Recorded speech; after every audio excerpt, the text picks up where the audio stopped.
So let's show you how it's done. I literally put my Teflon tray straight onto my slide. I'm going to add my panini.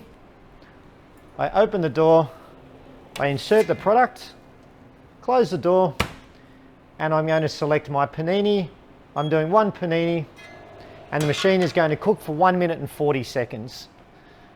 During that 1 minute and 40 seconds, your staff can go and do something else. They can either get the plate ready that they're going to serve that product on, they might need to make some coffees for your guests, or they may have time to quickly go and clear a table to make space for your next customer that's coming in. During this 1 minute and 40 seconds, they add no value to the cooking process, so there's no need to stand there and wait.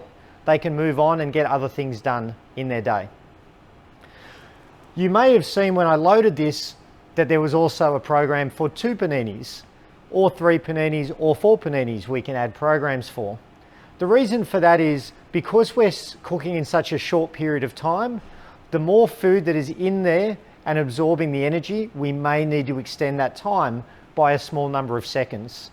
So we're not talking about doubling the time by doing 2 paninis. It may be 1 panini needs 1 minute and 40 seconds, 2 paninis might need 1 minute and 50 seconds, but there will be a slight adjustment the more product that you add through that cycle. We're down to the 37-second mark. I'm in the kitchen, I've gone off and I've done some other things. I've prepared my plate, ready to serve the customer. When this food comes out, I know that it's going to be hot inside, it's going to be toasted on the outside, and the customer is going to get a product that they're ready to consume.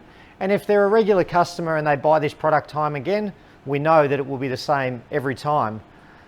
We take out that inconsistency based on the user that's cooking it. It's not up to me whether or not I want it to cook for 1 minute 40. It's up to those who have set up the machine at the start to ensure that the program is suitable for the product that you intend to serve. As you'll see, the timer's got to 0 and we now have this very clear change in the display. So we open the door, we remove our product, and you can see that we've got beautifully melted cheese, nice colour, and we've got a nice crispiness ready for that to go to our customer, which I'm sure they'll be very rapt about.